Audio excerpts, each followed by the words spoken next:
Mock की analysis कैसे आप करते थे? जैसे मॉक दिया तो क्या होता है, मैं उसमें देख लेता हूँ कि ये क्वेश्चन कितने सेकंड में हुआ। तो कुछ क्वेश्चंस होते हैं जो अनअटेम्प्टेड होते हैं, जिनको मैंने अटेम्प्ट नहीं किया, एक तो वो हाईलाइट होते हैं, एक जो रॉन्ग होते हैं, और एक जिनमें मैंने टाइम ज़्यादा लिया। मैं ये जो तीन तरह के क्वेश्चंस होते हैं मॉक में, इन पे फोकस करता था। जो अनअटेम्प्टेड हैं उनमें देखता था कि क्या मतलब कुछ क्या कंसेप्ट नया है, या फिर कुछ ऐसा जो मुझे टाइम पे याद नहीं आया, उस टाइम पे आना चाहिए था, या फिर या कई बार होता है वो इरेलीवेंट होता है। जैसे कई मॉक्स में बिल्कुल इरेलीवेंट होता है, तो जो इरेलीवेंट होता है उसके ऊपर मैं अपना टाइम इन्वेस्ट नहीं करता था।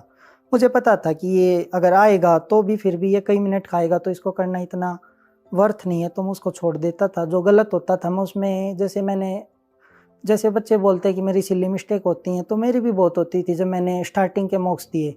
लेकिन जब मैं प्रैक्टिस करता रहा तो मुझे अपने आप याद आ जाता था कि इसमें तो मैं ये मिस्टेक करता हूँ। जैसे टाइम एंड वर्क वाले में क्या होता है, लास्ट में घुमा कर पूछ लेते हैं कि ए 50% वर्क कितने दिन में करेगा। हम सिर्फ क्या देखते, ए देखा, ए के डेज पूछे और आंसर लगा दिया। या फिर जैसे रेशियो वगैरह में रेशियो उल्टी कर दी, या फिर कुछ इस टाइप के। तो मेरी जैसे सिली मिस्टेक पहले वो कई होती थी, लेकिन वो फिर ऐसा हो गया था कि एक या दो से ज़्यादा नहीं होती थी।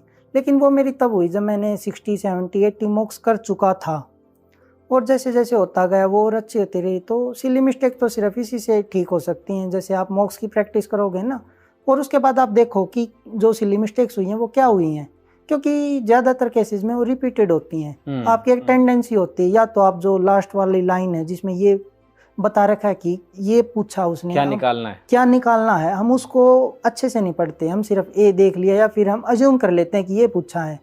तो वो मतलब कॉमन मिस्टेक्स होती है जो बार बार होती हैं। अगर आप उनको प्रैक्टिस करोगे तो वो आपको बिल्कुल पता चल जाएंगे कि मेरी ये मिस्टेक बार बार हो रही है। तो मेरे को भी ऐसा पता चल गया था पहले। तो जैसे मैं नोट कर लेता था कि कोई मिस्टेक अगर बार बार हो रही है तो कोई चैप्टर है तो मैं लिख लेता था। फिर जैसे कुछ चैप्टर्स थे जिसमें मेरे को ज़्यादा टाइम लगता था, जैसे शुरू में टाइम एंड डिस्टेंस था, उसमें मेरे को थोड़ी सी मतलब वो पिक्चर थोड़ी सी कम क्लियर थी, उसमें थोड़ा घुमा फिरा के क्वेश्चन कर देते थे। तो कर तो मैं देता था, लेकिन माइंड में पिक्चर क्लियर नहीं थी। तो मैंने उसको छोटा जो कर 2 बार 3 बार किया। उसके बाद मुझे उसके भी प्रीवियस ईयर्स लगाए मैंने, स्पेशली चैप्टर वाइज। तो उसके बाद मुझे वो चैप्टर भी क्लियर हो गया। अच्छा, मॉक देने के बाद कोई नोट्स वगैरह बनाते थे आपकी? क्या लर्निंग रही उस मॉक की? कोई हाँ, सवाल अगर नहीं जैसे आता है? कोई क्वेश्चन आ गया नया, और वो क्वेश्चन मतलब इरेलीवेंट नहीं है, अच्छा क्वेश्चन है, मतलब आपको पता चल जाता है कि इरेलीवेंट नहीं है, सिर्फ अच्छा क्वेश्चन है, तो मैं उसको नोट करता था अपने नोट्स में जो उस चैप्टर का होता है। जैसे मैं नोट्स बनाता था तो जो चैप्टर खत्म हो गया उसके बाद मैं 10-12 पेज छोड़ देता था ऐसे ही, तो उसमें उसको नोट कर लेता। या फिर जैसे मॉक में मेरे को कोई अच्छा सॉल्यूशन मिला जो मेरे मेथड से अलग है, तो मैं उसको भी नोट कर लेता था, उसको सीखता था और फिर उसकी बजाय उससे करता था। तो मैं जो भी होता था, जो सिली मिस्टेक मेरी बार बार होती थी, उसको एक पेज पे लिख लिया मैंने। लेकिन वो स्टार्टिंग में थी, बाद में तो इतना मतलब करने की ज़रूरत ही नहीं थी, जरूरत नहीं पड़ी। तो लेकिन मैं लिखता था। कोई अच्छा क्वेश्चन आ गया, अच्छा मेथड आ गया, उसको लिखता था, क्योंकि थोड़े दिन में भूल जाओगे आप। बिल्कुल। और अगर कोई प्रीवियस ईयर में कोई क्वेश्चन आ गया तो मैं उसको ऐसे छोड़ता नहीं था कि ये तो आएगा ही नहीं। मैं उसको प्रिपेयर करता था कि कभी भी आ सकता है और मुझे एग्ज़ाम में करना है, ये छोड़ना नहीं है। क्योंकि मेरा ये नहीं था कि 190 आ जाएंगे, मेरा ये था कि मैंने करने हैं क्वेश्चंस।